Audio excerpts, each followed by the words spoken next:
প্রশ্ন করতেছিলেন তাহলে তো হিজরত করতে হবে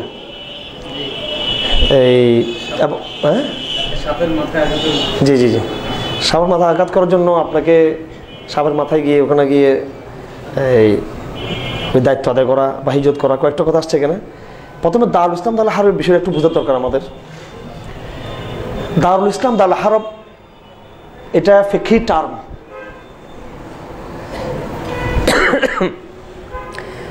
এটা যতটা এই কোরআন এবং সুন্নার এই মৌলিক টার্ম তার চেয়ে এটা ফিকহের একটা গুরুত্বপূর্ণ টার্ম। এটা ফিকহ কি জিনিস? ফিকহ হচ্ছে কোরআন হাদিস থেকে অনুসৃত একটি বিষয়। অর্থাৎ মুসলিম এই খেলাফত যেখানে রয়েছে এবং যেখানে মুসলিম খেলাফত নেই, এই দুই জায়গার অধিবাসীদের বিধানগুলো কি হবে, এখানে ফিকহের অনেকগুলো আলোচনা আছে। দারুল হারবের মুসলিম অধিবাসী এবং অমুসলিম অধিবাসী, আবার দারুল ইসলামের মুসলিম অধিবাসী এবং অমুসলিম অধিবাসী। যেমন ধরুন দারুল ইসলামের যারা মুসলিম অধিবাসী, আমি কিন্তু মুসলমান, আমি আবার দারুল ইসলামে আছি, তখন আমার কাজ একটু ভিন্ন হবে। আবার আমি মুসলিম যখন দারুল হারবে থাকবো, তখন আমার আবার কিছু মসলা আমার জন্য ভিন্ন থাকবে। একদম সিম্পল, যেমন নাকি এখানে জুমার নামাজ থাকবে, ওখানে আমার জুমার সালাত থাকবে না। এরপর আরও গভীরে গেলে অনেকগুলো মসলার ক্ষেত্রে আছে, যেমন নাকি রেবার ক্ষেত্রে বলা হয়, সুদের ক্ষেত্রে দারুল হারবের সব কিছুই গনিমত। ওরা যেটা মূল টাকা দিবে সেটা গনিমত, কথা সুদটাও গনিমত। আবার ওলামাদের একটা অংশ বর্তমানে এটা আবার ইউজ করতে মানা করে, তখন কারণ এটা আবার ভিন্ন একটা সমস্যা তৈরি হবে। এটা কিছু এখানে জটিলতা আছে, এখানে আছে অনেকগুলো মসলা ডিফারেন্ট হয়। দারুল ইসলামে ইমান ভাঙ্গার যে কারণগুলো আছে, ইমান ভাঙ্গার কারণগুলো একদম সবগুলো সুস্পষ্ট এখানে ইমান লঙ্ঘন হবে যে কারণগুলো তো আছে। দারুল হারবের মধ্যে ইমান ভাঙ্গার কিছু কিছু কারণের মধ্যে কিছুটা এই আংশিক খুব ছোট জায়গায় কিছুটা এখানে ছাড় আছে। তারপরে ইসলামের বিধান পালন করার ক্ষেত্রে যে উজর যেগুলো আছে, এই কারণ অর্থাৎ যে সমস্ত উজরগুলো হলে, সমস্যাগুলো কারণগুলো তৈরি হলে আপনার উপরে শরীরের বিধান আরোপ থাকবে না। যদি আপনি দারুল ইসলামের অধিবাসী হয়ে থাকেন, তাহলে জেহালত, মূর্খতা এটা সব জায়গায় উজর হিসেবে ধরা হবে না, কিছু জায়গায় ধরা হবে, সব জায়গায় না। কিন্তু দারুল হারব যদি কেউ যদি মূর্খতা থাকে, না জানে, তাহলে অনেকগুলো বিষয়ে, ইমানের অনেকগুলো বিষয়ে এটাকে একটা উজর হিসেবে, কারণ হিসেবে ধরা হবে, তাকে মাফ করে দেওয়ার জন্য। এই জাতীয় অনেকগুলো বিষয়ের কারণে ফুকাহায়ে কেরাম এটা নিয়ে বিস্তর আলোচনা করেছেন। দারুল ইসলামের কি বিধান, দারুল হারবের কি বিধান। দারুল হারবের একজন কাফের তার ব্যবসা করা, দারুল ইসলামের ব্যবসা করা, দারুল ইসলামের নিরাপত্তা, দারুল হারবের নিরাপত্তা। আবার দারুল ইসলামের কোনো কিন্তু কোনো কিন্তু সীমানা নাই। কিন্তু আমি এখানে খুবই আপনাদেরকে লক্ষ্য করতে বলবো, বর্তমান আমাদের এই সময়টাতে দারুল ইসলাম, দারুল হারব, ওই টার্মগুলোতে যদি আমরা বেশি যদি চলে যাই, তাহলে আমাদের মূল যে আলোচনা, আকীদার যে মূল আলোচনা, তাওহীদের এবং শিরকের, ইসলাম বনাম জাহেলিয়াতের, ওই জায়গা থেকে একটু আমরা একটু বিচ্যুত হব। আমরা এই আলোচনাটা হবে ওই সময় যখন শরিয়া এস্টাবলিশড হবে, যখন এই পুরো তাওহীদ এস্টাবলিশড হবে আনুষ্ঠানিকভাবে, এক বৈশ্বিকভাবে, তখন এই আলোচনাটার প্রাসঙ্গিকতা খুব বেশি আসবে। তখন যে এই অংশটুকু দারুল ইসলাম আর বাকি পুরো অংশটুকু হচ্ছে কি দারুল হারব, তার প্রাসঙ্গিকতা তখন বেশি আসবে। এখন আপনাকে একদম এই আলোচনা যদি আপনি এখন সামনে ফোকাস করে নিয়ে আসেন, তাহলে কিছু ফিকহি লাইনেও কিছু জটিলতা তৈরি হবে, আর আলেমদের মধ্যে কিছু মতবিরোধের ক্ষেত্র তৈরি হয়ে যাবে। কেউ বলবে দারুল ইসলাম, কেউ বলবে দারুল হারব। আমি ব্যক্তিগতভাবে যখন কেউ আমাকে জিজ্ঞেস করেন যে হুজুর, অথবা কেউ শেখ বলে, কেউ ভাইজান বলে, যেটা বলে ইয়েতে যাবো কিনা, এই আমরা পাশ্চাত্যের দেশে গিয়ে আমরা কি চাকরি করতে পারবো দারুল হারব? তা আমি বললাম যে বাংলাদেশ কি দারুল ইসলাম নাকি? যে সেন্সে আপনি এখানে আসেন, ওই সেন্সে আপনি ওখানে গেলেও এটা আমার কাছে একটা সমান। সেদিন একটা টক শো হলো এক নাস্তিকের সাথে, এই যে বাচ্চু, সে আমারে প্রথমেই মাথা নষ্ট করে বলো ধর্মান্তরন্ধ বলে গালাগালি শুরু করেছে। প্রথমে বুঝে যে আসলে কার সাথে দাঁড়িয়ে পড়ছে সে টের পায় নাই।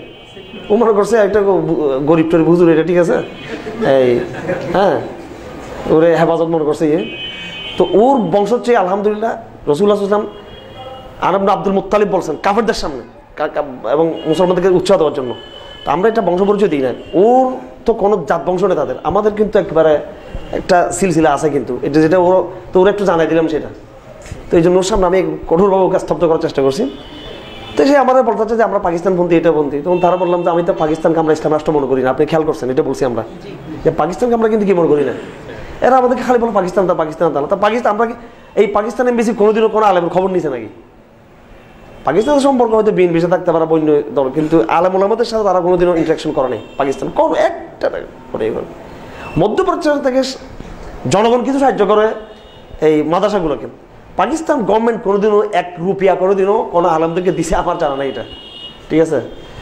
তো আমি এখানে বলছি, ওর মুখেরও বলছি যে তোরা ভারতের দালাল, মোদির দালাল, কিন্তু আমরা কেউ পাকিস্তানের ইসলাম রাষ্ট্র মনে করি না, আমরা দালাল করে দূরের কথা।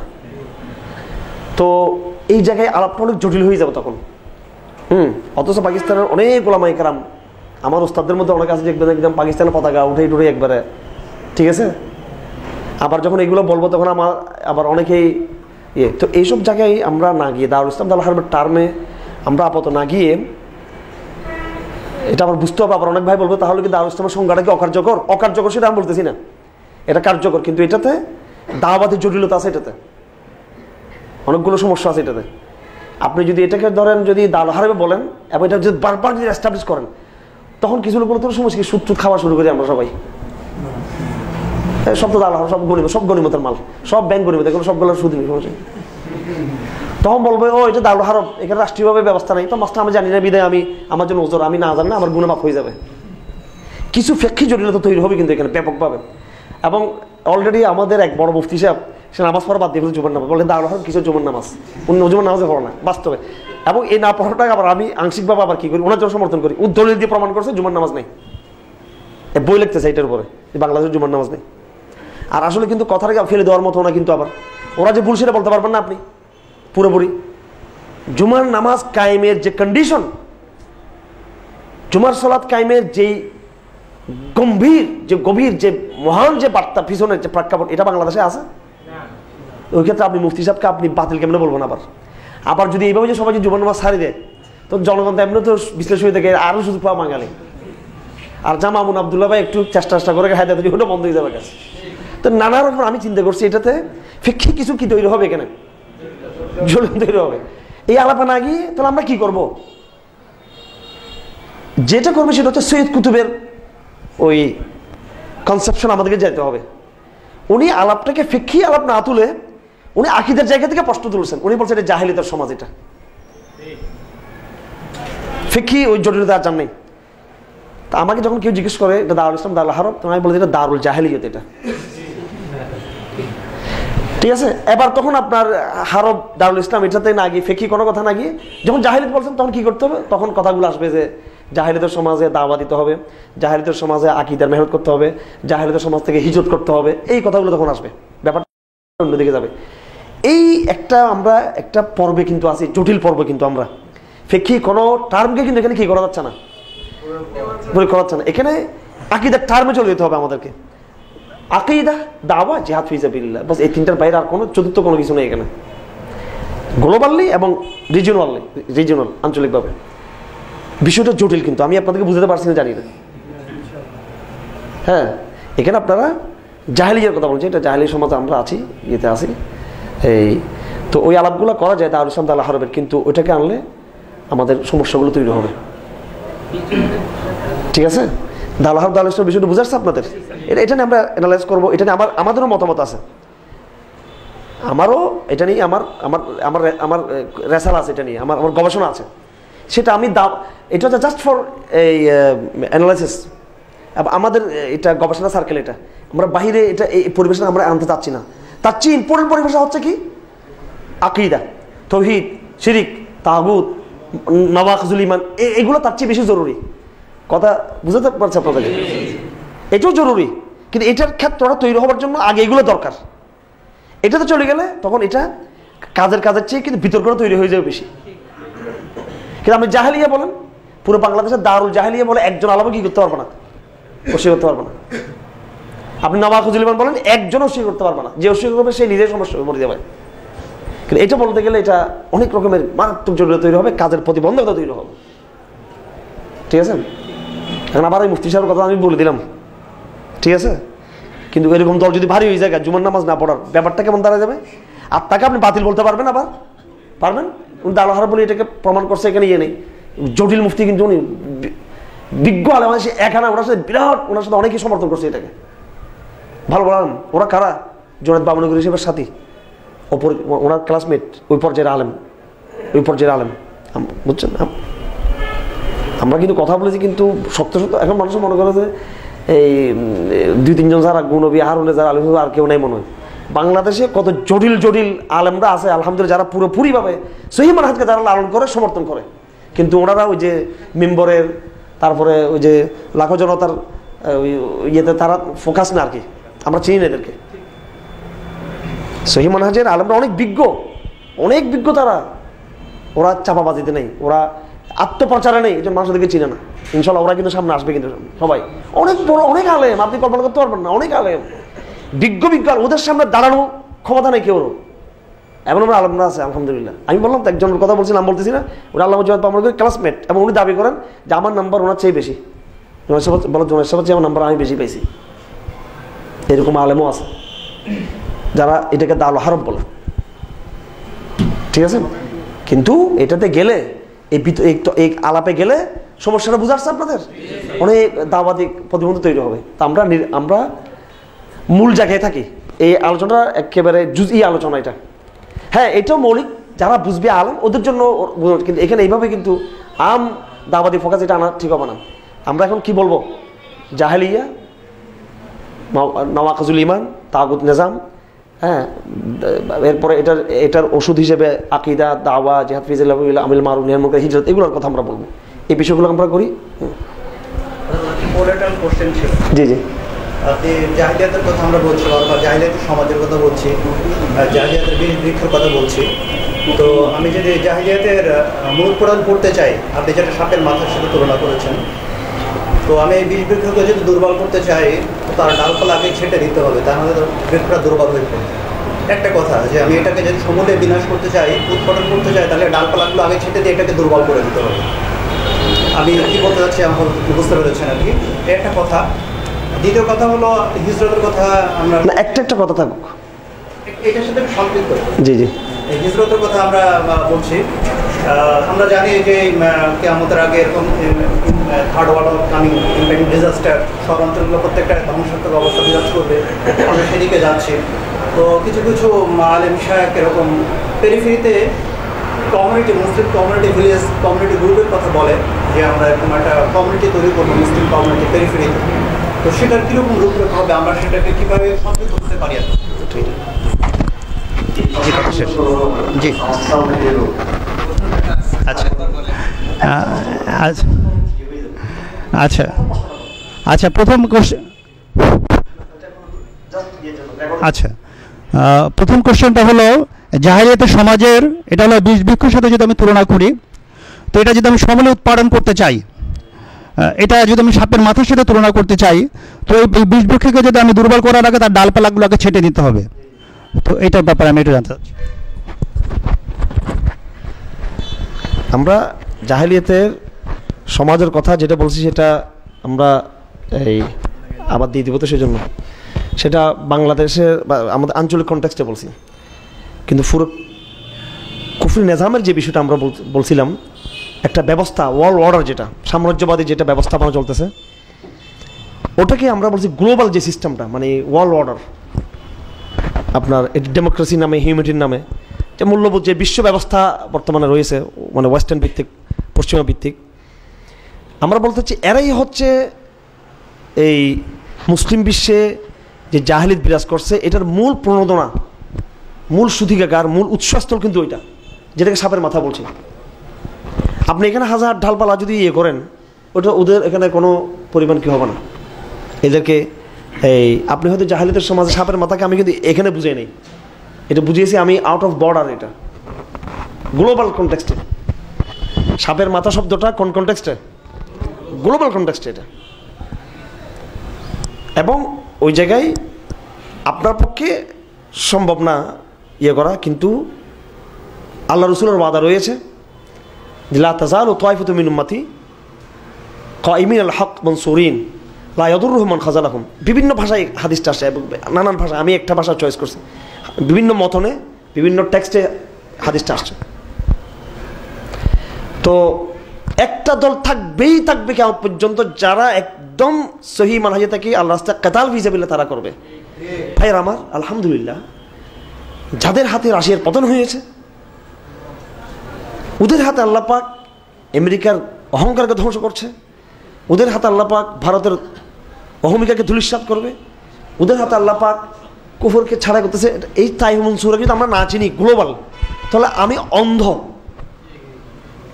রাজনৈতিকভাবে আমি অন্ধ, আমার তলে আন্তর্জাতিক পাঠ দুর্বল। আমি শুধু খালি আন্তর্জাতিক নিউজ বলতে শুধু খালি ওদেরটাই বুঝি, কুফারদের মিডিয়ার এগুলো বুঝি। আমি আমার মুসলিম ভাইদের ওইটা হয়তো বুঝতেছি না, আমি আমার হয়তো পাঠ এটা সংকীর্ণ। আর হাদিসের যে ওয়াদা, এটা কি হতে পারে যে এই সময়টাতে এরকম কোনো তাইফা নেই? ঠিক আছে, তো এই তাইফা তো দেখতেছেন তো, এটা তো কামিয়াব হচ্ছে তারা। আর কি কামিয়াব হতো তারা? এর দোকানকে এত হিরো বানানো হলো। ঠিক আছে, আমাদের এক ভাই খুব দুঃখ করে লেগছে, জামাতের এক ভাই, যে এর দোকান আজারবাইজানে এত বড় বিপ্লব এনে দিল, বিজয় এনে দিল, কেউ সে বিজয়ের গল্প করতেছে না। এই বিজয়টা কি মৌলিক কোনো বিজয়? অ্যাপ্রিসিয়েট, সম্মান করি, আজান উঠছে সেখানে অবশ্যই, কেন করবো না? কোনো জায়গায় মুসলিম বিশ্বের একজন যদি আজান দেয়, সে কোনো পাহাড়, সেটা আমরা সমর্থন করি, সেটা একটা বিজয়। কিন্তু তোমরা তো ইসলামের যে মৌলিক যে বিজয়, যেটা খোরাসান মাটিতে হয়েছে, কেউ তো ওই বিজয়কে কোনোদিন তোমরা এত বড় চেষ্টা আন্দোলন হয়েও এদেরকে তোমরা সম্মান দেখাতে পারো না।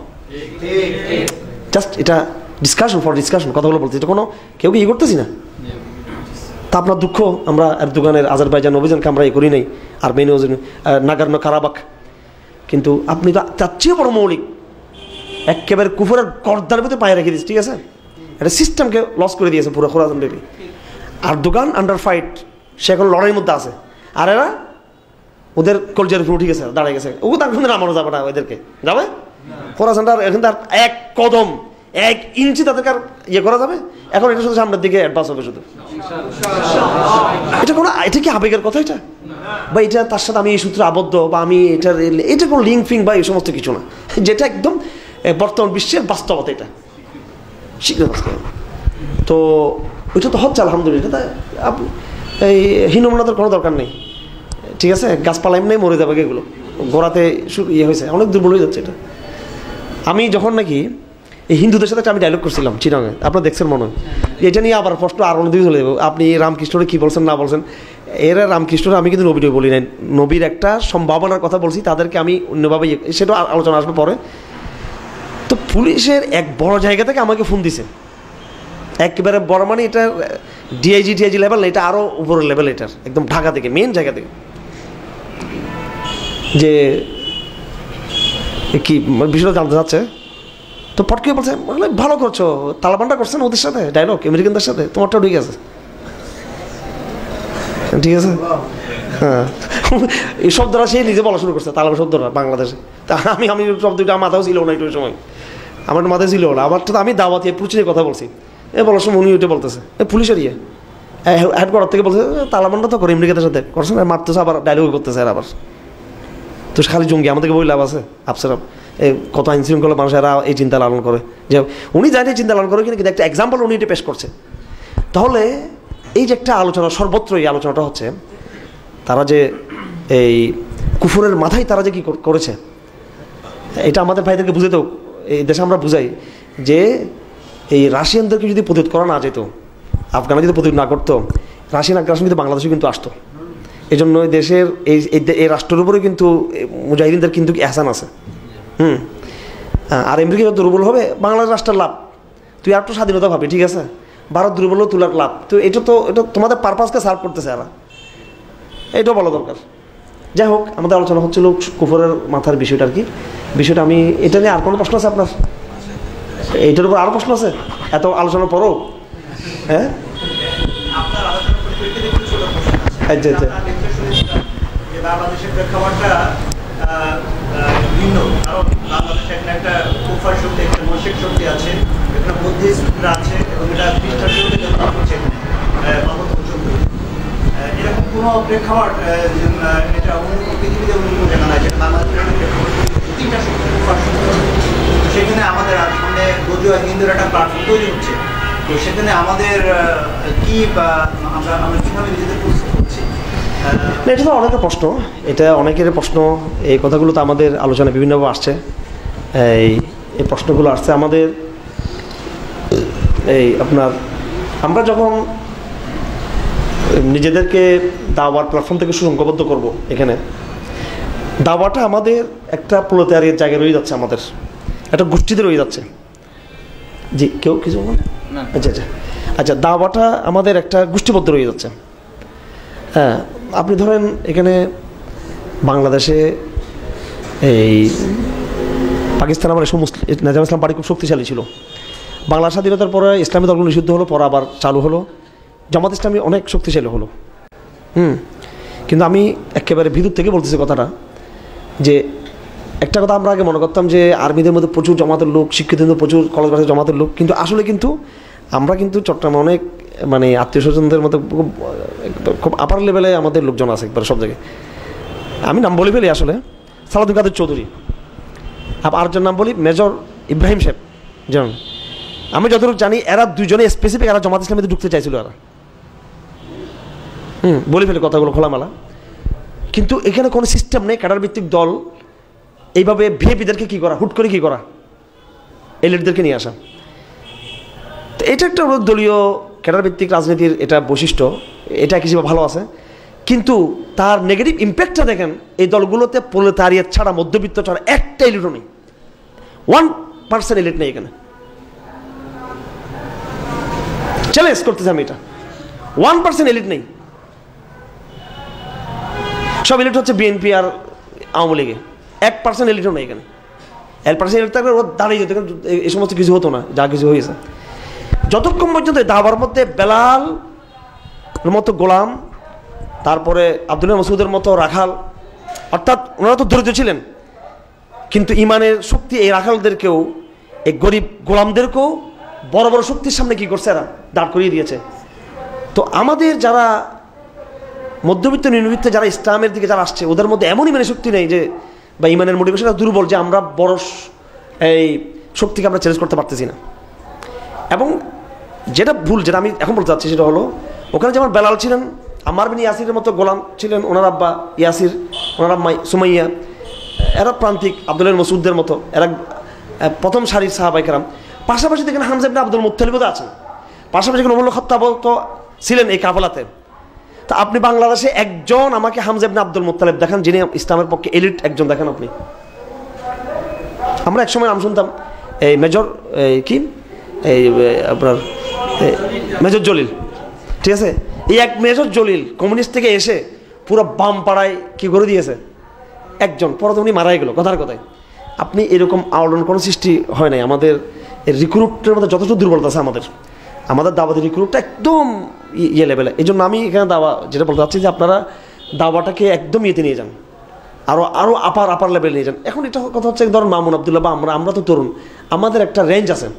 এই দায়িত্বটা ছিল যারা হেফাজতের দায়িত্বশীল, যারা জমাতের বা বড় বড় যারা লিডারশিপ, এই লিডারশিপদের এই আমাদের লিডারশিপ, আমাদের ইসলামপন্থী যে লিডারশিপ, এরা কি এলিটের পাশাপাশি বসে নাই, খালাদির পাশাপাশি বসে নাই? আমার মুফতি আজহার হোসেন চৌধুরী সাহেব, ওনার কথা বলি, ওনার সাথে তো খালাদিয়েরও অহরহ মিটিং হয়েছে, হাসিনারও কিন্তু কী হয়েছে ওনার সাথে মিটিং, ঠিক আছে, প্রধানমন্ত্রীর সাথে।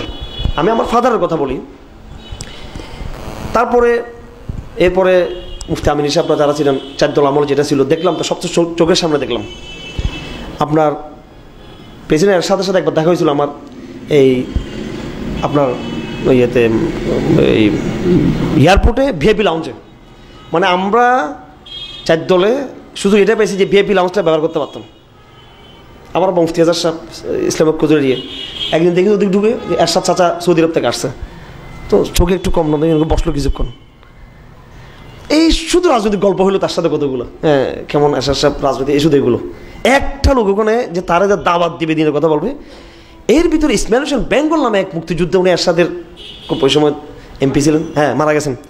হুট করে বলতেছে যে মুফতি আজহার সাহেব কী করতেছেন আপনারা, দাওয়াতি বিপ্লব ঘটাই দেন। কী রে এটা ঘটনা নাকি, এটা দাওয়াতি বিপ্লব, এটা কি? তখন আমি এটা তো দাওয়াতি দেবো, ওই তখন তার সাথে খাতিল করছি আমি, খাতিল করে করে তারা এই সমস্ত মুক্তিযুদ্ধের কুচিন্তা যেগুলো আছে, অর্থাৎ মুক্তিযুদ্ধ ভালো যেটা আছে তার একটা ইয়ে আছে, কিন্তু এটার নামে যে একটা ব্যবসা আছে, এটার নামে যে একটা সেকুলারিজম আছে, ওই জায়গাতে আমি তারা বের করে নিয়ে এসছি, একবার পুরো বের করে নিয়ে এসছি আমি তার, এমনভাবে দাওয়াত দিয়েছি আমি তার ওনাকে, তাহলে সুযোগটাকে আমি কাজে লাগিয়েছি। এরকম আরও অনেকগুলো উদাহরণ আছে আমার। আপনার যে ইন্টারাকশনগুলো হচ্ছে এলিটের সাথে, এটা জাস্ট পলিটিক্যাল। আপনার আল্লামা আহমদ শফী সাহেব রহমতুল্লাহ আলাইহি যে সুযোগ পেয়েছিলেন তিনি এই আমলে, যে সুযোগটা পেয়েছেন, মুসা ইসলামের ভূমিকা অবতীর্ণ হয়ে তিনি এ ফেরাউনের ব্যবস্থাকে, সমাজকে তিনি বদলানোর জন্য যতটুকু পারতেন, কিন্তু ওনার আশেপাশে যারা ছিল ছেলেরা ওই দাওয়া অ্যাপ্রোচ ওনার মাধ্যমে তারা বাস্তবায়ন করে নাই। তো ইন্টারাকশনগুলো শুধু পলিটিক্যাল ছিল। আজকে আপনাদেরকে আমি তথ্য দিচ্ছি, কোনো লুকোচুরি নেই এখানে। হেফাজত ইসলাম একটা বিগ পাওয়ার, একটা বিগ কী বলে এটাকে, মানে এটা এই একটা পার্টি, বিগ বড় একটা দল। এটার সাথে কি সরকারের কি যোগাযোগ হচ্ছে না বিভিন্ন বিষয়ে? এই আপনারা কোথায় ঘর করবেন, আপনারা কী করতেছেন, আমাদের সাথে তো হচ্ছে। আমরা তো একটা সেন্টার, একটা দায়িত্ব আছি, যদিও আমরা একদম সুপ্রিম লিডারদের পরে, কিন্তু যোগাযোগগুলো একটা পর্যায়ে আমাদের সাথে হচ্ছে। তো এই জায়গায় আমার সাথে যতবারই কানেকশন হচ্ছে, যোগাযোগ হচ্ছে, প্রতিটা বার মহান আল্লাহকে সাক্ষী রেখে বলছে, আপনাদেরকে জানিয়ে দিচ্ছি আমি ততবার আমি হয়তো আর রেহিকুল মখতুম রাখছি, অথবা কোরআনিক কোনো একটা বই রাখছি, কোনো না কোনো একটা বই তাদেরকে কী করছে, আমি ওইটা ছাড়া আমি কোনো ডায়লগ করিনি, আমি কারোর সাথে কোনো ডায়লগ করিনি, আমি তাদেরকে আমি ইসলামে গিয়ে নিয়ে গেছি আমি। কিন্তু আমাদের চেয়ে আরও সুপ্রিম লিডারদের যে কথাগুলো হচ্ছে, আমার জানা নাই আমাদের নেতৃত্ব সম্পর্কে যে তারা এই ইন্টারাকশনটাকে তারা দাওয়ার ইয়েতে তারা কাজে লাগাচ্ছে। পলিটিক্যাল গল্প সল্প হয় কতগুলো, না আমরা আপনাদের কিছু করতেছি না, আপনারাও না, আমরা তো রাজনীতি করি না, আমরা শুধু এগুলো, হ্যাঁ ওইটা মুসলেখা টাইপের কথাবার্তা, ঠিক আছে? তো এগুলো কেন? আমরা কেউ দাওয়ার সুযোগকে কাজে লাগাচ্ছি না।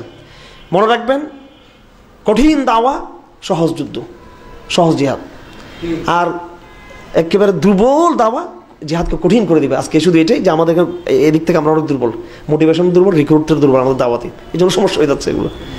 এই জন্য একদম এলিট আপার লেভেলে খুব ব্যাপকভাবে এবং মিডল ক্লাসে যারা কলেজ বিশ্ববিদ্যালয় আছে ব্যাপকভাবে এখানে দাওয়াটাকে ইয়ে করে ফেলতে হবে, তো কাজ সহজ হয়ে যাবে।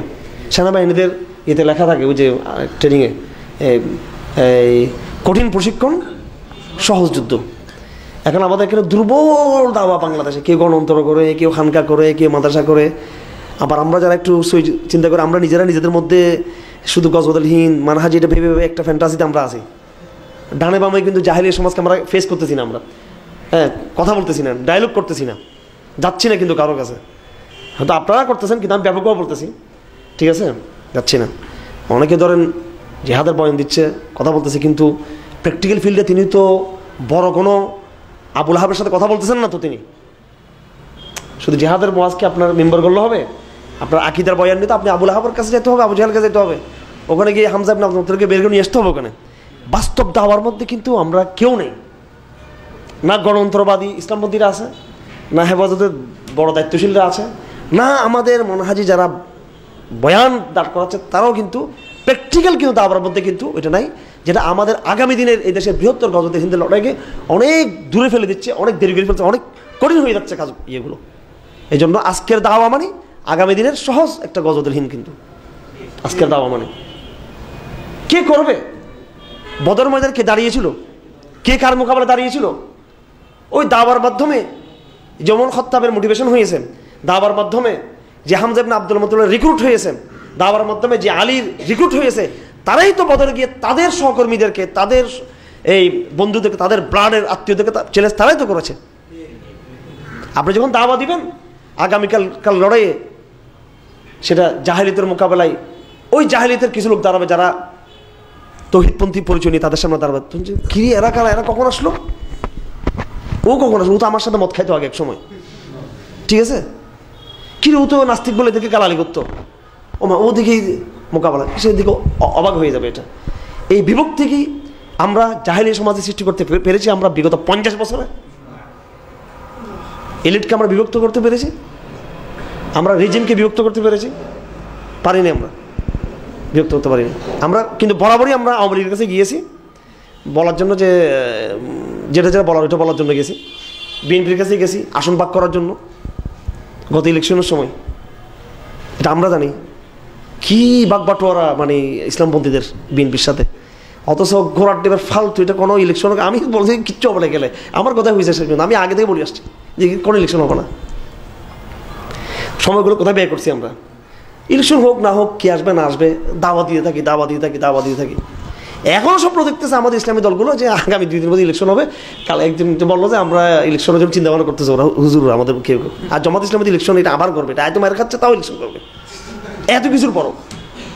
আমি মনে করেছিলাম আমাদের ভাইয়েরা এখন দাঁড়িয়ে লম্বা লম্বা করে দিয়ে পুরো রাজনীতি থেকে সরে গিয়ে পুরো দাওয়াতে চলে আসবে। শিবিরের সমৃদ্ধ সিলেবাস আছে, সমৃদ্ধ সিলেবাস, পুরো বাংলাদেশটা পুরো অঞ্চলকে বদলে দেওয়ার সিলেবাস আছে শিবিরের, যেটা আরও 10 বছর আগে যে সিলেবাস, আপনার অবাক হয়ে যাবেন। এইরকম সিলেবাসের ধারক বাহক কাফেলা চিন্তা করতেছে আগামীতে আবার ইলেকশন কখন হবে। সেই ইলেকশন তো হবে ইসরায়েলের পরিকল্পনা মতে, আগামী দিন ইলেকশন যেটা হবে বাংলাদেশে। আগের ইলেকশন হয়েছে, প্রথম ইলেকশন হয়েছে ভারতের পরিকল্পনায়, গতবারটা হয়েছে চায়নার পরিকল্পনায়। আমার থেকে লিখে রাখেন আগামী ইলেকশনটা হবে ইসরায়েলের পরিকল্পনা হবে। এটা আমি দেখেন আমার রাষ্ট্রবিজ্ঞান হিসেবে ঠিক আছে কিনা। এই ইসরায়েল পরিকল্পিত ইলেকশনে গিয়ে, ভারত পরিকল্পিত ইলেকশনে গিয়ে, চাইনিজ প্রকল্পের ইলেকশনে গিয়ে আমরা মনে করতেছি আমরা এখানে আমরা ইসলামপন্থার কাজ করবো। আমরা লড়াই তো আমাদের সে সাপের মাথায়, সে লড়াইটা সাপের মাথার সে লড়াই তারা করতেছে এখানে, ইলেকশন দিয়ে করতেছে এখানে। এই যে নির্বুদ্ধিতা, ওরা আমাদেরকে মনে করে আমরা মানহাজি, আমরা জঙ্গি, আমরা জেহাদি, এগুলো কিছু কম বুঝে আবেগী কথাবার্তা বলে। আমরা যে রাজনৈতিক যে চিন্তাগুলো করি তোমরা ধারে গেছো তোমরা নাই। একসময় আমাদের ভাইয়েরা ইরানি বিপ্লবের কথা বলতো, ওরে চিটাগাং ইরানি বিপ্লব, খোমেনির সোভিয়েত মানে বিপ্লব, ঠিক আছে। পরে আবার কিছুদিন পর দেখলাম যে এরা আবার আফগান কিছুদিন বললো, হুট করে এখন দেখে সবাই আবার দোকান হয়ে গেছে, সবাই আবার একই প্রজন্ম। ওনারা আমি দেখছি আমার বয়সে যখন ছিল 14-15 বছরে, ইরান, এরপর আবার আফগান, এরপর এখন এরা বয়স আমাদের এখন দেখি এর দোকান। কিন্তু আমি প্রথম দিনে যেটা বলছিলাম আমার 15 বছর বয়সে, 13 বছর, ওইটা আমি এখনো আছি ওইটাতে, ঠিক আছে। তো এই যে সাপের মাথা বুঝে আসছে, ইলেকশনটা কারা করাচ্ছে, ইলেকশন কি খালেদা জিয়ার হাতে, হাসিনার হাতে, বাংলাদেশ ইলেকশন। এই জন্য আমার কোনো লেখাতে দেখবেন না যে আমি হাসিনার কোনো কি লাভ নেই, কী লাভ এটা ওর বলি, ঠিক আছে। এটা মূল চাবি কেটে তো অন্য জায়গায়। হ্যাঁ, বাংলাদেশে কত ইলেকশনটা কারা করিয়েছে, কারা করছে ইলেকশনটা, এটা চাইনার হিসাবে হয়েছে ইলেকশনটা, এটা এগুলো বুঝতে হবে আমাদেরকে। তো যাই হোক, এই সাপের মাথাকে চিন্তা আমরা কিছু ভুল না করি, ঠিক আছে। এবং এখানে সাপের লেসে আমরা ভালো করে আমরা এখানে তেলমেল দিয়ে, তেল দেবো না, এটারে কৌশলে যতটুকু পারা যায়, হ্যাঁ, এটাকে ইয়ে করা যায় কিনা। আল্লাহ পাক জাহেলি সমাজকে বিভক্ত করা, কিশোর সমাজকে, হ্যাঁ, ওখান থেকে আপনার কাকে বের করে নিয়ে আসা, ওমর ইবনে খাত্তাবকে বের করে নিয়ে আসা, হামজা ইবনে আবদুল মুত্তালিবকে বের করে নিয়ে আসা। তখন দেখবেন যে ইসলাম অনেক দ্রুত কি হবে, ইনশাল্লাহ এগিয়ে যাবে, আপনারা এগিয়ে যাবে ইনশাল্লাহ। কলেজ বিশ্ববিদ্যালয় ভাইদের দায়িত্ব অনেক বেশি, কিন্তু মাদ্রাসার ভাইরা তো মুখলেস, ইসলামের রিজার্ভ ফোর্স সবসময় আছে, এদের সবসময় পাবেন এদেরকে। কিন্তু ধর ওখান থেকে তো ডিসিএসপি হবে না, ঠিক আছে, ওখান থেকে তো এই কি পয়েন্টের লোকরা যাবে না, যাবে কলেজ বিশ্ববিদ্যালয়, এই জন্য আপনাদের দায়িত্বটা বেশি। কিন্তু বাকি ওদের মধ্যে রিজার্ভ ফোর্স আপনারা না, ওরা একদম রিজার্ভ ফোর্স, সবসময় এরা একেবারে ফার্স্ট ফ্রন্ট এরা, ঠিক আছে। কিন্তু পিছনে এই শিক্ষিত যে লাগবে, শিক্ষিত স্কুল কলেজ থেকে ইয়ে হবে সেটা। এই জন্য দাওয়াতি কাজটার গুরুত্বটা ইয়েতে বেশি, কোথায় বেশি, কলেজ বিশ্ববিদ্যালয়ে বেশি। এটা ব্যাপকভাবে আপনারা ইয়ে করেন, দাওয়াত দেন, আল্লাহ পাক ইয়ে করুন। তা আবেগ চিন্তা করে লাভ নেই, বাস্তবতায় আসতে হবে আমাদেরকে। জি,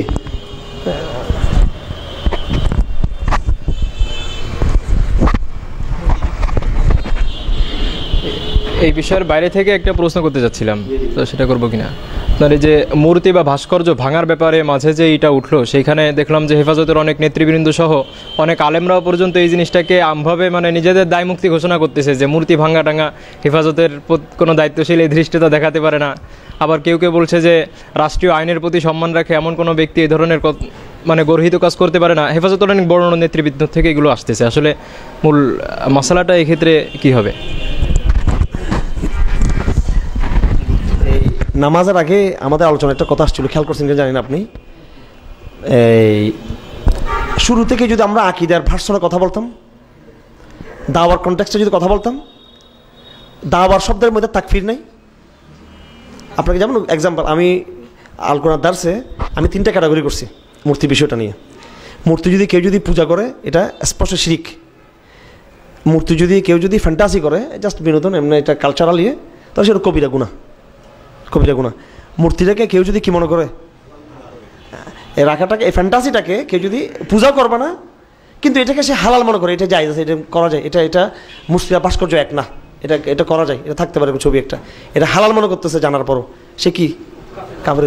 যে কোনো গুনাহকে যে কী মনে করবে, এটা হচ্ছে আমাদের মুসলিম বিশ্বের তাকফিরের মূল জায়গা। এটা যখন আমরা বলি যে এটা কুফরি করতেছে, তখন আমাদেরকে অনেকে বলে যে আমরা খারজি। মুসলিম বিশ্বগুলোতে যে ইসলামী ব্যাংকিং চলতেছে, এইগুলোকে কি বৈধ মনে করে করা হচ্ছে নাকি অবৈধ মনে করে করা হচ্ছে? এটাকে বৈধ মনে করে, কিন্তু রাষ্ট্র কী করতেছে, এটাকে মনে করতেছে ইসলাম হচ্ছে মসজিদে খানকায়, কিন্তু এটা এই জনগণ অবৈধ মনে করে, কিন্তু কর্তৃপক্ষ এটাকে অবৈধ মনে করে, অথরিটি এটাকে অবৈধ মনে করে। কর, ইসলামে কি কর, ইসলামী অর্থব্যবস্থা কি কর আছে? নাই। এখন রাষ্ট্রীয় কর্তৃপক্ষ এটাকে বৈধ মনে করে, অবৈধ মনে করে, এটাকে বৈধ মনে করে। তো অবৈধ জিনিসকে ইস্তেহলাল মাসিয়াতি, অবৈধ জিনিসকে বৈধ মনে, এটা তো কুফরি। এটা তা আমরা যদি শুরু থেকেই যদি আমরা আকীদা এবং দাওয়ার কনটেক্সটে যদি কথাটা বলে আসতাম, সেখানে যতই গরম কথা থাকতো, তো পরে আবার আমাদের কি হইতে হতো না, এ লজ্জিত হবার দরকার আমাদের ছিল না, লজ্জিত হবার ছিল না। এবং ইমানি হিম্মত থাকলে, ঠিক আছে, যেমন আমাকেও জিজ্ঞেস করা হয়েছে প্রশাসন থেকে আমাদের যে এই বিষয়গুলো কীরকম, তা আমি বলছি যারা এই কাজটা করে ফেলছে, তো ওরা তো একেবারে নিরীহ লোক, ওরা তো ওখানে শেখ মুজিবের বঙ্গবন্ধুর কবর ভাঙার জন্য যায়নি, লাশ বাইর করে ওটা মারবো, বা প্রধানমন্ত্রীর ক্ষমতা নেওয়ার জন্য যায়নি। তো এই নিরীহ লোকগুলোর রাষ্ট্র ধরে যে দেখাচ্ছে, দাপট দেখাচ্ছে, সেটা রাষ্ট্রের তো কোনো কিনে এখানে এত এই মানে এটা যে মানে হিরো হবার এখানে কোনো কিছু নেই এখানে, ঠিক আছে। আর ওরা কনসেপশনটা কি, তারা যারা গেছে ওরা একটা ধর্মীয় চেতনাটাকে নিয়ে গেছে রাষ্ট্রকে। আমার এটা আমার বক্তব্য আর কি, কথা তো আমাদের সাথে হয়, তো আমরা তো হিম্মত করে এটা বলতে চাইছি, সেটা তো পলিটিক্যাল কোনো থ্রেট ওখানে আপনার জন্য নেই। সেটা হয়তো আপনার লজ্জাবু, আপনার উপর এটা খারাপ লাগতেছে, এটা তো কোনো বিএনপি জমাতের টাকা খাইয়ে যে যদি কেউ করে থাকে, জানি না যে ওখানে গেছে একটা গন্ডগোল লাগাই দেয়, যদি বিষয়টা তদন্ত প্রমাণ হয় যেটা নিরীহ জায়গা থেকে গেছে, ইমানের জায়গা থেকে গেছে, কেউ নিশ্চয়ই করতে পারবে যে এটা একটা বড় অসাংবিধানিক বেআইনি বা বহুত বড় হয়ে গেছে। কেন এটা যদি সে নিরীহ জায়গা থেকে সে একটা করছে, ইসলামী চেতনার অ্যাঙ্গেল থেকে, ইসলামী স্পিরিটের জায়গা থেকে, রাষ্ট্রকে বোঝার দরকার, এটা তোমাকে মারতে জানে, সে একটা প্রতীককে সে করতে গেছে। এই কথাটা এইভাবে বললো তো বিষয়টাকে একটু আরও নর্মাল হইতো বিষয়টাকে, কিন্তু সেটাকে আরও এমনি আরও টাইট করে বলছে এটা নেই। এবং সেটার রাজনৈতিক সেন্সে কি, আসলে রাজনৈতিক সেন্সটা কি বলে আমাদের সাধারণত যাদের ক্ষুদ্রতম যাদের রাজনৈতিক সেন্স আছে, এই ছেলেগুলো কি কোনো আওয়ামী লীগের নেতাকে মারতে গেছিল, সরকারকে মারতে গেছিলো, পুলিশকে মারতে গেছিলো, একটা ইসলামিক চেতনার জায়গাটা থেকে সে যদি গিয়ে থাকে আর কি, যদি হয়ে থাকে মেনে নিলাম আর কি। তো রাজনৈতিক সেন্সও তো এটা তোমার জন্য কোনো কি না ক্ষতিকারক না, বিষয়টা তো এইভাবে আসতে পারে কথাগুলো। হিম্মত করে যখন কথা বলে ফেলবেন, আল্লাহ পরবর্তী সাহায্য আল্লাহ পাক করবে আপনাকে। আর আপনি তো আগেই তো বলছেন যে জনগণকে খুশি করার জন্য, হই পাওয়ার জন্য, ঠিক আছে, এটা করছেন মানুষকে খুশি করার জন্য। লাস্ট মুহূর্তে আল্লাহ পরীক্ষা ফেলছে আপনারা, আপনি বস ধরা খাই এখন পুরো মুসলাকে দেওয়া শুরু করছেন। প্রথম দিনেই আল্লাহকে খুশি করার জন্য বলা দরকার ছিল, এরপর আরও শক্ত কথা বললো, এটা আল্লাহ পাক তাগতগুলোর কানে এটা সিস্টেম করে বুঝে দিত, আল্লাহ হইতো না। যেই কথা বন্দাকে খুশি করার জন্য বলা হবে, আল্লাহ পাক এই কথার হিরো হয়ে আবার জিরো হয়ে যাবেন আপনি। শুরু থেকে আকীদার কথা, শুরু থেকে তৌহিদের কথার উপর থাকতে হবে সোজা কথা। আমার বক্তব্য এটাই সোজা কথা, ঠিক আছে। এখানে তোমার কি পলিটিক্যাল এটা হয়েছে তোমাকে যদি এরকম হয়ে থাকলে, যাই হোক, এটা নিয়ে আর অন্য বিষয় নিয়ে আলোচনা করি। কথা জি জি ভাই, যে বিষয়টা আসলো যে আপনার দারুল ইসলাম বা এই ধরনের যখন বিষয়টা আসবে, তখন যদি আমরা দেখছি যে হোলি আর্টিজেন বা সোলাকে এই ধরনের বিষয়গুলোকে তখন আমরা যখন আমভাবে খারিজি করে দিই, তখন কি এটা বলার সুযোগ থাকবে? খারিজি করে দিই, এই প্রশ্নটা আমি বুঝিনি। পূর্বে যখন আমরা হোলি আর্টিজেনের যে হামলাগুলো হয়েছে, যখন দারুল হক বা দারুল ইসলাম এই বিষয়গুলো নিয়ে চিন্তা করা হবে, তখন আমরা যখন আলেমরা আমভাবে খারিজি করে দেই, জঙ্গি তখন লাগাই দেই এদের ব্যাপারে, তখন হোলি আর্টিজেনের বিষয়টা তো ভিন্ন বিষয়, ঠিক আছে। এখানে কেউ যদি যুক্তি খাড়া করে যে এটা দারুল হারব, সুতরাং কাফের থেকে মারা যাবে, ঠিক আছে, আপনি এটা বলতে চাচ্ছেন নাকি? হ্যাঁ, একে বলতে হিন্দুর মন্দির টন্দিরও সব ভেঙে দেওয়া যাবে, ঠিক আছে, সব হিন্দুর দিয়ে মারতে হবে, ঠিক আছে।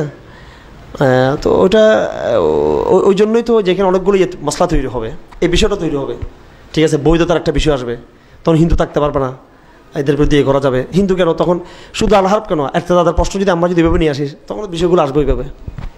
ওইটা তো প্রশ্ন আগে উত্তর দেওয়া হয়েছে, অনেকগুলো ক্রাইসিসের মধ্যে এটা একটা ক্রাইসিস তৈরি হবে, ঠিক আছে। আর খারজি যারা বলে ওদের ব্যাপারে খুব থাকবেন, এরা খারজি বলার পিছনে কিন্তু ওদের কুমতলব থাকে কিন্তু ভয়ঙ্কর। হ্যাঁ, আমার তো মনে হচ্ছে যে খারজি বলার কারণে ইমান চলে যায় কিনা এদের। কেন না, এটা হাসার কথা না, এটা সেন্সিটিভ বিষয়, কারণ এটা তৌহিদের প্রশ্ন। তৌহিদের কারণ তুমি যাকে খারজি বলতেছো তো তুমি হয়তো কাফের দিতে পারো। ইমান ভঙ্গের কারণগুলোর এটা একটা কারণ, কেউকে কী করা, ইস্তেহজা করা, টিটকারি করা, কেউকে আকিদের প্রশ্নকে না জানে কথা বলে, এখানে কোনো জাহালত ওজন হবে না। খারজি বলে বহুত লোক কেউ যাচ্ছে নিজের ইমান হারিয়ে ফেলতেছে অনেকে, ঠিক আছে। এখানে কার বিরুদ্ধে কথা, কোন মুসলমান খারজিরা মুসলিমদেরকে হত্যা করছে, আলীর বিরুদ্ধে দাঁড়িয়েছিল, ঠিক আছে। খাওয়ারিজটা, হ্যাঁ পৃথিবীতে খাওয়ারিজদের একটা চরিত্র আছে, সেটা আইএসের মধ্যে আংশিক ছিল। ওরা ছিল খাওয়ারিজরা, খারজিরা এই যে আলজেরিয়ান সীমান্তে এবং ইয়েতে ওই যে তিউনিসি আলজেরিয়াতে কিন্তু খারজিদের প্রভাব আছে, নাই যে সেটা না। তো ওরা তো সবাই কাফের বলে, ওরা ওসামা লাদেনকেও কাফের বলে, মোল্লামরকেও কাফের বলে, তালেবানদেরকেও কাফের বলে এরা, ঠিক আছে। মুসলমান সবাই কাফের বলে এরা। তো ওই একটা গ্রুপ আছে ওই জায়গায়, তাদের বিষয়টা ভিন্ন। এদের দ্বারা প্রভাবিত হয়েছিল ইরাকের আইএস। ওরা এটা কিন্তু প্রথম ভালো ছিল, এরা কিন্তু প্রথমে শুধু লড়াই করছে আমেরিকানদের বিরুদ্ধে, পরে কিন্তু লড়াই আর মুসলমানদের বিরুদ্ধে করা শুরু করছে এরা। এটা আবার অনেকে সিম্পেথি আছে এদের প্রতি, কিন্তু তারপর মশলাটা আমি যেটা ক্লিয়ার কাট বলে দিচ্ছি আর কি বিষয়টা। এরা অনেকে জিজ্ঞেস করে আইএস কি খারজি কিনা, আইএস খারজি না, বাট খারজি দ্বারা কি ইনফ্লুয়েন্সড বাই খারজি, খাওয়ারজ নট খাওয়ারজ, অরিজিনাল তারা খাওয়ারজ না, কিন্তু এরা কিন্তু অরিজিনাল কিন্তু কিনা খারজি না, কিন্তু খাওয়ারজ দ্বারা তারা কি মারাত্মকভাবে প্রভাবিত। কারণ ওই যে তিউনিসি থেকে আলজেরিয়া সবগুলো আসছে, এখানে ঢুকছে, আসি সব দায়িত্বশীল হয়ে গেছে, ওরা ওইটাকে এখানে প্রয়োগ করছে এখানে। আরেকটা কথা আপনারা রাখবেন, সেটা হলো তাকফির করলে যে খারজি হয়ে যায় এটা ভুল কথা। আমি কিছু আগে একটা কথা বলছিলাম, কোথায় জানি বলছি, এই কথাটা কোথায় বললাম, আমার কোনটা আলোচনা হয়তো ইউটিউবে ইয়েতেও আছে। একটা সময় ছিল, ওই যে একটা মাহফিলে বলছিলাম, একটা সময় ছিল ইসলামিক সমাজ, সেখানে তাকফির না করাটা হচ্ছে কি এহতিয়াত। কিন্তু সমাজ যখন নাকি কী হয়ে যাবে, জাহিলিদের সমাজ, ব্যাপকভাবে ইসলাম থেকে ফিরে যাওয়ার সমাজ, সেখানে তাকফির করা হচ্ছে এহতিয়াত, তাকফির করা এহতিয়াত। কারণ সেখানে জোয়ার, কুফরের জোয়ার, কুফরের সাইলাব, সেখানে আপনি তাকে বলেন না না না এখানে একটু সম্ভাবনা থাকলে তাকে মুসলমান বলো, ঠিক আছে। এটা হবে এই সমাজকে প্রশ্রয় দেওয়া, এই ট্রেনকে কী দেওয়া, প্রশ্রয় দেওয়া হবে। সেই জন্য বর্তমান সময়ের এহতিয়াত হচ্ছে কি তাকফির করার মধ্যে নাকি না করার মধ্যে, করার মধ্যে এহতিয়াত। যত বেশি আপনি এখন তাকফির মশলা বলবেন এখন, তত মানুষ কি হবে শব্দ। এই দেখেন হেফাজতের নাস্তিক আন্দোলনের সময় নাস্তিক নাস্তিক নাস্তিক শুরু হয়ে গেল, সবাই এখন আস্তিক প্রমাণ করার জন্য যেইভাবে দৌড় শুরু করছে হজের দিকে, এহরাম পরে পরে মুনতাসির মামুনও যাচ্ছে, শাহরি কবির যাইতেছে, যত নাস্তিক, এত নাস্তিক হজ 13 সালের পরে হজ করে, এত আগে হজ করে 50-60 বছর হজ করে, এই 13 সালের পর হজ করা শুরু করছে এরা সবগুলো, ঠিক আছে। হ্যাঁ, আমি এহরামের ছবি সবগুলো রাখছি, এগুলোর এহরাম বরাবর ছবি, এগুলোর চাপ রাখতে হবে এদেরকে। যত তাকফির বলবেন কুফর থেকে মানুষ কি হবে, বেঁচে যাবে। আর খারজি বলবেন তখন কুফর কি প্রশ্রয় পাবে আপনার। এটা কোনো জজবাদের কথা নেই, এগুলো বাস্তবতার কথা এগুলো। জি ওস্তাদ, একটা প্রশ্ন ছিল, সেটা হচ্ছে আমরা এখনকার সময় যেটা দেখছি, আমাদের যুবক ভাইয়েরা দিনের প্রতি বেশি ধাবিত হচ্ছে। এখন এক একজন এক এক জায়গা থেকে আসতেছে, যেমন ধরেন কেউ বাংলা মিডিয়াম থেকে আসতেছে, কেউ ইংলিশ মিডিয়াম থেকে আসতেছে, কেউ এই দুইটা মিডিয়াম থেকে এসে একটু অ্যারাবিক শেখার চেষ্টা করতেছে, শিখে কিছুটা দিন বোঝার চেষ্টা করতেছে। এই জায়গা থেকে কিছু সমস্যা তৈরি হয় মাঝে মাঝে, যেটা হচ্ছে যে আমাদের দিন বোঝার ক্ষেত্রে একটা সিলেবাস পাওয়া যায় না। এই ক্ষেত্রে যদি আমাদের কোনো ওস্তাদ বা আপনারা যদি আমাদের জন্য একটা সিলেবাস তৈরি করা যায়, যেমন হচ্ছে যারা বাংলা ভাষাভাষী থেকে দিন শিখবে তাদের জন্য যদি একটা বইয়ের তালিকা করা যায় যে সে এই ধাপে ধাপে বইগুলো শিখবে, তাহলে হয় কি, হয়তোবা একটা দিনের রাস্তা তৈরি হবে, ধীরে ধীরে দিনটা তার ভিতর প্রবেশ হবে। আবার হচ্ছে যদি হয় ইংলিশ মিডিয়ামের জন্যই বই, আবার কেউ যদি অ্যারাবিক শিখে, তাহলে একটা তালিকা যদি থাকে, তাহলে আশা করি এটা হচ্ছে আপনাদের কাছে প্রস্তাব যে এই ধরনের হলে আমাদের যুবক ভাইদের জন্য একটা ধারাবাহিক দিন শিক্ষার একটা ব্যবস্থা হবে। কারণ আমরা তো ইউটিউব থেকে একজনের বক্তব্য একই সময় শুনতেছি, এক একটা আলোচনায় ধাবিত হয়ে যাচ্ছে। এটা গুরুত্বপূর্ণ প্রশ্ন, মানে এই প্রশ্ন সিলেবাস, যতই কথা বলি সিলেবাস না থাকলে কিন্তু কি হবে, এই আমরা বিচ্যুত হব। আমি আগেই বলেছি বাংলাদেশে একটা ইসলামী দলের কথা বলছি, সমৃদ্ধ সিলেবাস। এই সিলেবাস কিন্তু কই মাদ্রাসা পোলাফেনে পড়া নেই। কই মাদ্রাসা কয়টা পোলাফেন সৈয়দ কুতুবকে চিনে বলেন? বিপ্লবী সিলেবাস তো সব তো এদের মধ্যে ছিল, জামাত শিবিরে ছিল। শুধু সিলেবাস থাকলে হবে না, কাফালাবদ্ধ হতে হবে। কী হতে হবে? কাফালবদ্ধ হবে। আমি একটা চমৎকার সিলেবাস দিলাম, পরে সিলেবাস মতো কাজ টাজ করছে, নিজের সবল হন নাই, পড়া বলবেন যে ঠিক আছে আগামী ইলেকশনে দাঁড়াইয়া আমি দেখি চেয়ারম্যান হয়ে দেখি কিছুটা করতে পারি কিনা, এটা করবেন। এই জন্য সিলেবাস গুরুত্বপূর্ণ, কিন্তু এই সিলেবাস যদি আপনি ইন্ডিভিজুয়াল করেন তাহলে কিন্তু সফল হবেন, আপনাকে কাফালবদ্ধ থাকতে হবে। প্রথমে আমি বলবো এমআরাবদ্ধ থাকার জন্য, কিন্তু একক এমআরা সহি মানহাজের এমআরা কিন্তু কি নাই। এই জন্য এখন আমার প্রস্তাব হচ্ছে যারা যেখানে আছেন, সহি মানহাজের লোক যেখানে আছে, এখানে স্পষ্ট আমি আব্দুল মামুনের কথা আমি স্পষ্ট বলছি, খুলনাতে এই এলাকায় এই অঞ্চলে যারা আছেন, আরেকজন থাকলে মূলত আরেকজন হোক, এমআরাবদ্ধ হয়ে যান, জমাবদ্ধ হয়ে যান।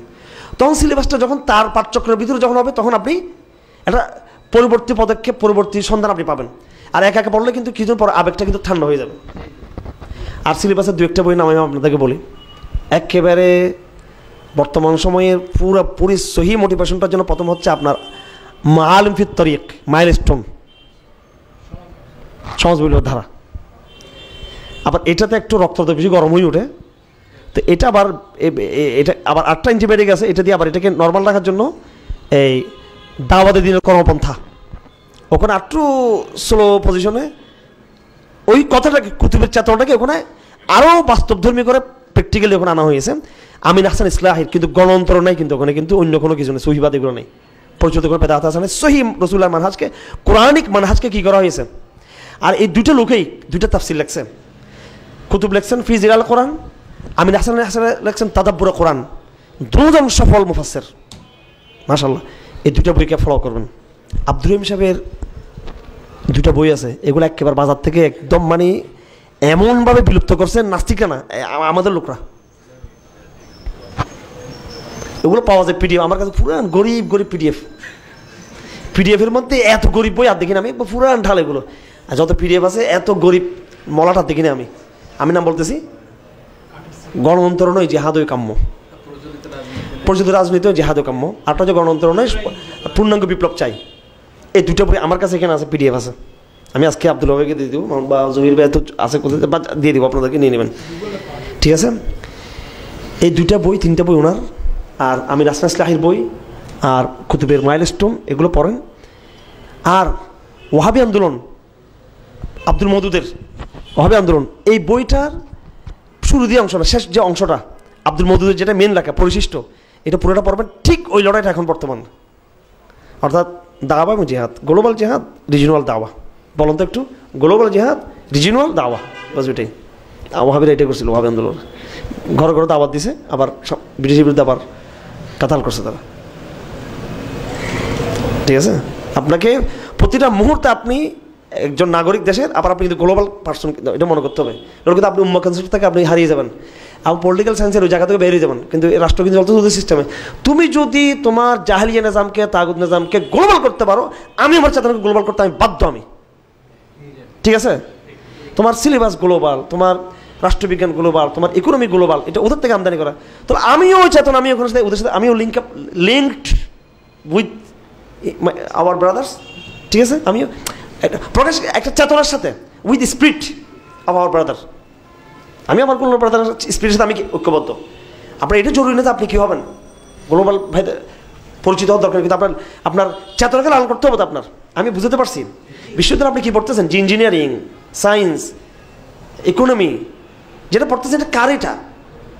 এটা কি এই বাংলা এখানে তৈরি, এটা বাইরের, এটা মূল্যবোধটা ওইটার উপর প্রতিষ্ঠিত, সাংবিধানিক কনস্টিটিউশনাল যে পিলারগুলো আছে মূল্যবোধ ওই জায়গার। তো আপনি যদি আপনার এই সিস্টেমটাকে যদি এটাও দাঁড় করতে পারেন, আমিও উম্মার কনসেপশন জায়গাতে আমিও গ্লোবাল এটা বিশ্বাস করি যে ওদের কাউন্টার এরা, ঠিক আছে। নিজেকে ইসলামী রাজনৈতিক দলগুলো নিজেকে মনে করেন আমরা স্বাধীন রাষ্ট্র নাগরিক, রাষ্ট্র নিজেকেও তো কি মনে করতে পারছে না, করতে সে তো বলছে আমি তো বাইরেগুলো নিয়ে চলি, এগুলো শিখাচ্ছি আমদানি করা। তো আমিও উম্মা, আমি ইন্টারন্যাশনাল, আমি গ্লোবাল। এটা আমি বারবার এই যে গ্লোবাল শব্দ কেন বলতেছি, আপনি এটা মাথা নাড়ু গেলে কিন্তু আপনি পরাজিত হবেন আগামী দিনে যেতে।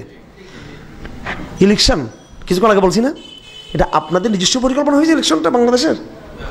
বিএনপি আওয়ামী লীগ 14 গোষ্ঠী মাথা ফাটা ফেললো, এরা নিজের মতো কিচ্ছু করতে পারবে? গ্লোবাল পরিকল্পনা কী হবে এটা, ঠিক না? পরিকল্পনা গ্লোবাল কুফারের। আর আপনার পরিস্থিতি হচ্ছে কি, আপনি নিজেকে মনে করতেছেন আমি বাংলাদেশ ইসলাম রাষ্ট্র কায়েম করে আপনি হয়ে গেলেন এখানকার এই স্থানীয়, উল্টাপাল্টা হয়ে যাবে জিনিসটা। বিষয়গুলো বলে খুব ক্লিয়ার কাট বোঝার দরকার। জি, সিলেবাসে কয়টা বই নাম বললাম? আপনার মাইলস্টোন, দাওয়া দিনের কর্মপন্থা, তারপর আপনার ওই যে আব্দুল রহিম সাহেবের বই দুটো, ওয়াহাবি আন্দোলনের যে এই অংশটুকু, তারপরে আরেকটা বই কুতুবের, এটা সৈয়দ কুতুবের ভাই মোহাম্মদ কুতুবের, ওইটা হলো বিংশ শতাব্দীর জাহিলিয়াত। এটা দিয়ে আপনি কলেজ পাশে যারা মডার্ন পোলাবেন যারা আছে, যারা একটু ওদেরকে করার জন্য খুব এফেক্টিভ বই, একটু কঠিন কিন্তু এটা পড়লে অনেক হবে এই বইটা। তারপরে আপনার আর রাহিকুল মাখতুম বা সিরতের কিতাব, এটা প্রধান সিলেবাস। এটা যখন আমরা বলি যে প্রশ্ন বলে এটা পড়ছি, একবার পড়লে সিরত সম্পর্কে আমরা বড় একটা ভ্রান্তির মধ্যে আছি। সিরত ডেলি পড়তে হবে, ডেলি নিজেকে সিরত মনে করতে হবে।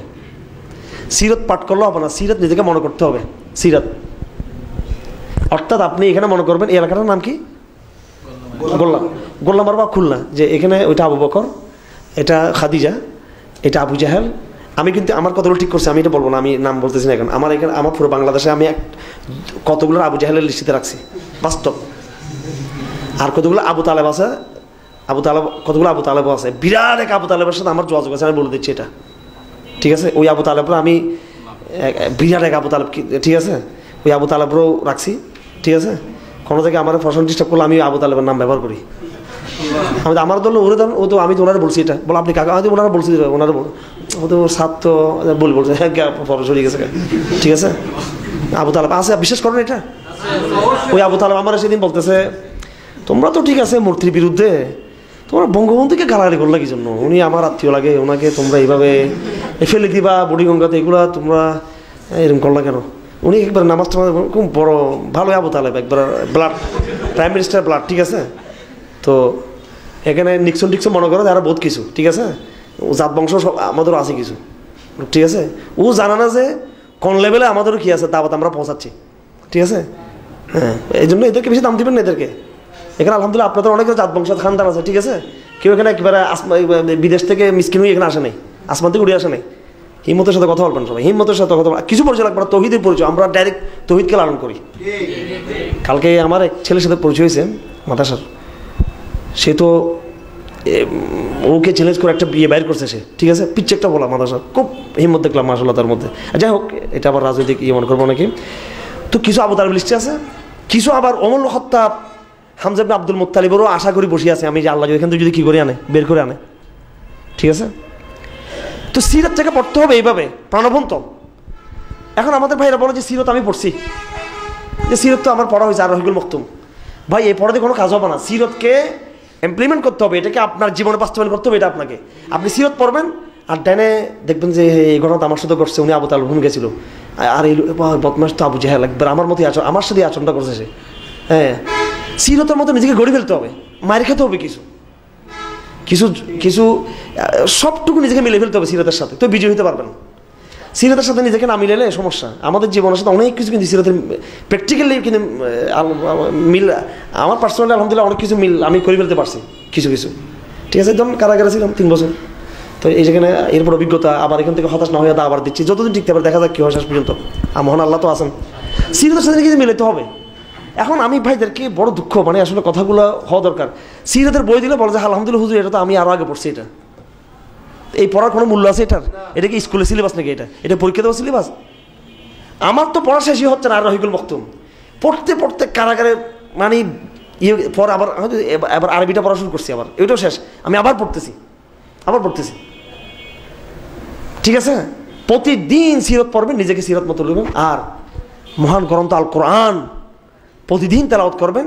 প্রতিদিনের 24 ঘন্টা কর্মসূচি যে আয়ের ওই স্পিডটা ওখান থেকে নিয়ে ফেলবেন আপনি, দেখবেন ইনশাল্লাহ এক একজন নবীদের মতো কি হয়ে যাবেন আপনারা। আল্লাহ পাক আপনাদেরকে সাহায্য করে ফেলবেন ইনশাআল্লাহ। এই জন্য কোরআনই সিলেবাস, আর রহিকুল মাখতুম সিলেবাস, আর এই কিতাবগুলো সিলেবাস। আর আমি এখানে আপনাদের কোনো এক ভাইয়ের কাছে আমার কিছু মৌলিক কিছু লেকচার আছে, ওগুলো পাঠিয়ে দিব আপনার কাছে, ওখানেও কিছু কথা উঠে আসবে ইনশাআল্লাহ। সবচেয়ে জরুরি হচ্ছে আপনারা কাফালাবদ্ধ থাকবেন যে যেখানে আছেন, ঠিক আছে? এখানে এতটা মসজিদ পেয়েছেন আপনারা আলহামদুলিল্লাহ। মামুন আবদুল্লাহ সাহেবের এদের কোনো বড় মাঠ ময়দান নেই, আছে বড় মাঠ ময়দান নেই, বড় পোস্টার নেই। ওয়াল্লাহি সুম্মা ওয়াল্লাহ এই মসজিদে কামিয়াব হবে একদিন, রাসূলুল্লাহ মেহরাজ মসজিদ কেন্দ্রিক ছিল, পোস্টার কামিয়াব হবে না, বিশাল অডিয়েন্স কামিয়াব হবে না। আমার এই কথা মনে রাখবেন আপনারা, কে কামিয়াব হবে দেখা যাবে। মসজিদ কামিয়াব, মসজিদের দারাজ কামিয়াব হবে, ঠিক আছে, এটা মনে রাখবেন আপনারা। তো এখানে যারা আছেন সবাই বায়াতবদ্ধ হয়ে যান, সবাই এমারতবদ্ধ হয়ে যান। আবার অনেক ভাই বলো যে এমারত তো আছে, আরে ভাই বৃহত্তর গ্লোবাল এমারতের সহযোগী হিসেবে এটা হচ্ছে আর কি, ঠিক আছে। এরকম 10টা 50টা 50 হোক, হতে তো সবগুলো এক মহানায় আসে, পুরো আঞ্চলিক এমারা কায়েম হবে।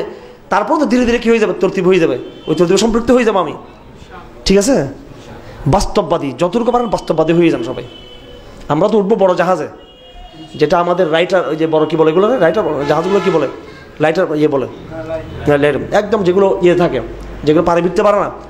আপনি ওখানে তো পৌঁছতে পারতেছেন না, আপনি পারতেছেন, হ্যাঁ, সাঁতার দিয়ে আপনি পারবেন। তো আপনি কী করবেন, ছোটো ছোটো সাম্পান উঠে যান, আপনি 50টা সাম্পান উঠে যান, 50 জন উঠেন, 50টা এমআর তৈরি হোক, সবগুলোকে কী হবে, বৃহত্তর এমআর সাথে কী হবে, ইনশাআল্লাহ গ্লোবাল যুক্ত হয়ে যাবে এখানে।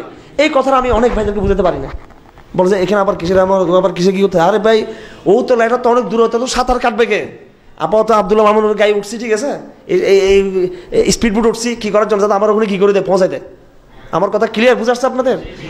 আর যদি এটাও না করেন, শুধু যদি এমনি নিজেকে যদি জেহাদি পাবেন, মানহাজি পাবেন, ভাবতে ভাবতে একদিন হারিয়ে যাবেন আপনি।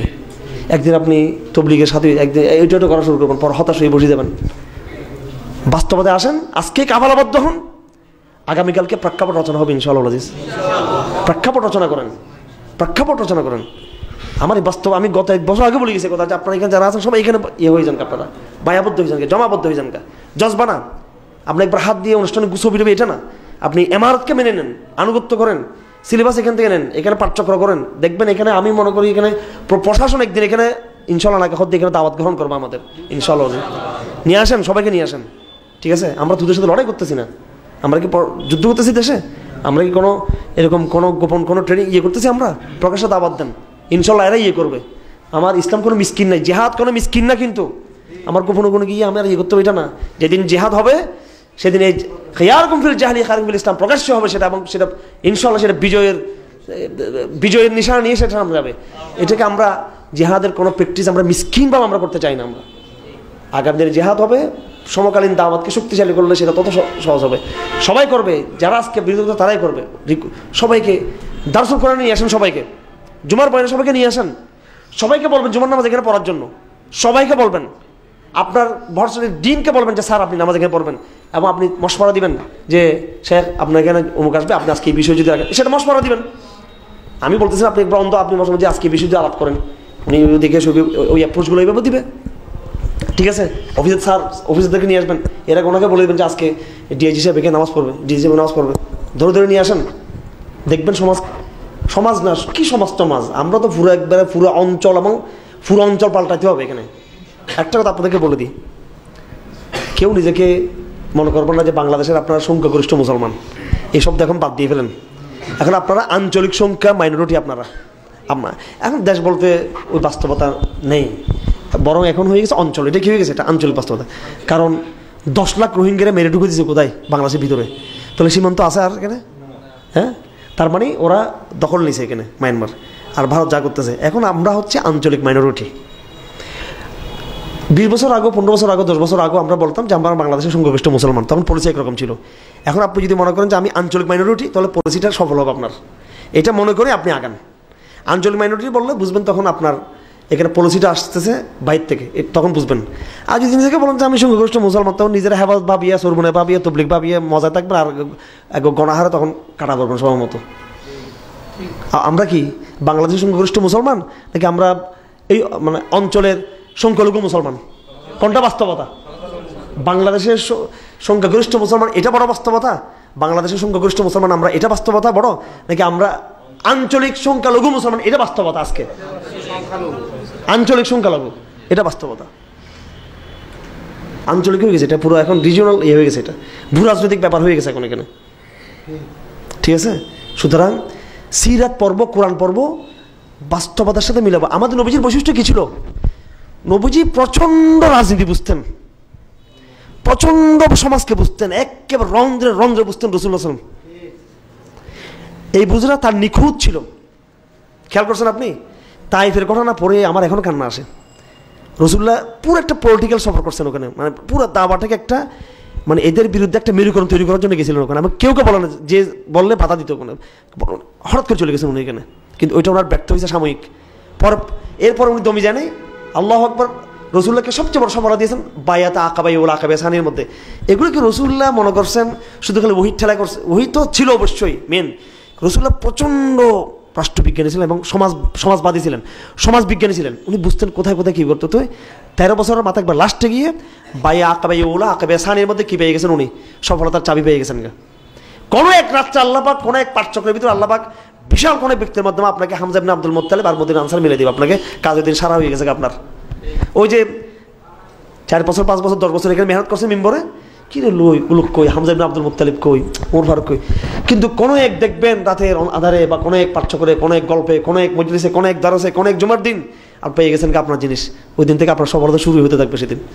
এই জন্য মনে করি না যে এই দাওয়াটা মিসকিন দাওয়া। এটা যদি এখলাস থাকে, নেতৃত্ব আনুগত্য থাকবে কিন্তু, ঠিক আছে? আনুগত্য যে অঞ্চলে আছেন, এটা শরীয়তের মাসলা, তাকে মানতে হবে। এটা শরীয়তের মাসলা, এটা মানতে হবে তাকে, এটা শরীয়তের মাসলা। আর আপনি যদি বলেন যে এখানে উনি কোন মতো শাহুল হাদিস, দাড়ি কয়টা পাকছে, ঠিক আছে, দাড়ি কয়টা পাকছে সম্মান করি, আল্লাহ সম্মান করে দাড়িওয়ালাদের, কিন্তু দাড়িওয়ালা সম্মান যেহেতু আগে ভিতরে আকিদাটাকে বেশি সম্মান করতে হবে, ঠিক আছে কিনা? আপনি অনেক বড়, আল্লাহ দুঃখের সাথে বলতেছে আমাদের অনেকে আছেন ভাইদের মধ্যে বা মুরব্বীদের মধ্যে, কিন্তু ফরিদুল মাসুদ সাহেব তো আছে, ঠিক আছে, বড় হুজদের মধ্যে। এখন যদি বলেন যে উনি তো বড় আলেম, ওনার কাছে পেয়ে, ঠিক আছে, হ্যাঁ, ঠিক আছে। এই জন্য আপনি যদি এটা বলেন যে আব্দুল রহমান তো ছোটো ছেলে, তো বড় আলেম না ফরিদুল মাসুদ সাহেবের মতো, ঠিক আছে। আর অন্যদের নাম বলতেছি না, এটা নাম বললে ভিডিওতে আসলে কেউ কিছু বলবে না। আর কিছু নাম বলা শুরু করলে সবাই আমার বিরুদ্ধে হয়ে যাবে, সবাই। আরও নাম আছে, লিস্টে আরও লম্বা। ওগুলো বললে আবার আমারে শুরু করবে এগুলো। হ্যাঁ, অঘোষিত ফরিদুল মাসুদ সাহেব, ঠিক আছে। আমি তো বাস্তবতা জানি, আমি তো আলমদের, আমি তো মূলধারায় আছি, আমি কোথায় কীভাবে জানি তো একটু। যাই হোক, তো বয়স হিসাব করিয়েন না, ঠিক আছে? বয়স হিসাব না করে আপনারা যারা যেখানে আছেন সমাবদ্ধ হয়ে গেছেন, আল্লাহ পাক তৌফিক দান করে। অনেক কথা হয়ে গেছে, শেষ করে দিই নাকি? হ্যাঁ, ঠিক আছে। আপনারা বিরক্ত হয়ে গেছেন, আমাদের অনেক মুরব্বীরা এখানে আছেন, দোয়া করবেন সবাই, ঠিক আছে। আমরা আসছি এখানে অন্যান্য সফর, সবাই দোয়া করবেন। হ্যাঁ, আর 2-1টা প্রশ্ন নিয়ে নিই নাকি? আচ্ছা আচ্ছা, ঠিক আছে। আর 2-1টা প্রশ্ন খুব সংক্ষেপে। আপনি কয়েকটা করছেন, আপনাকে আর না, ঠিক আছে। ছিল যে এই যে মাইলস্টোন বা ফিজিলালিল কুরআন, জি জি, দেখা যাচ্ছে অধিকাংশই অনুবাদ করছেন আব্দুল শহীদ নাসির, জি জি জি। তিনি যেটা করছেন যে ইংলিশ থেকে ট্রান্সলেট করছেন, এখানে আরবির সাথে অনেক বড়। এই জন্য আমরা সবাইকে ইংলিশটা পড়তে বলি, বাংলাটা পড়তে বলি না আমরা। ইংলিশটা অথবা আর আরবিটা, ইংলিশটা পড়লেও যথেষ্ট ভালো। সরাসরি আরবি থেকে আমাদের ওখানে আছে, এটা হচ্ছে আপনার এই যে আগামী বিপ্লবের ঘোষণাপত্র, ওইটা আর জন্য অনুবাদ করছেন। কিন্তু দুটার মধ্যে বেশি একটা মনে হলো না আমার কাছে। আরবির সাথে অনেক না, তারপরেও দেখেন এরা চেষ্টা করছে, কোথায় কোথায় 2 নম্বরই করছে, এগুলো সব আমার ধরা পড়ছে আমাদের কাছে। কিন্তু বেশি একটা প্রাণ নষ্ট করতে পারে না এটার পরিভাষাগুলো। তারপরও ফিজিলাল কোরআনে করছে এটা, সিরিয়াস। ধন্যবাদ, এটা অনেক খেয়াল করছেন। এই জন্য বিজ্ঞ আলমদের ইয়েতে করবেন এটা, ওরা আরবি থেকে কি করে দিবে। এই আমাদের বুঝলাম যে আমার প্রস্তাবনা হলো আমাদের এই চিন্তাধারা কেউ যদি একটু অনুবাদের জন্য হাত দেয়, দেখা যাক ইনশাল্লাহ। এটা গুরুত্বপূর্ণ বিষয়, এটা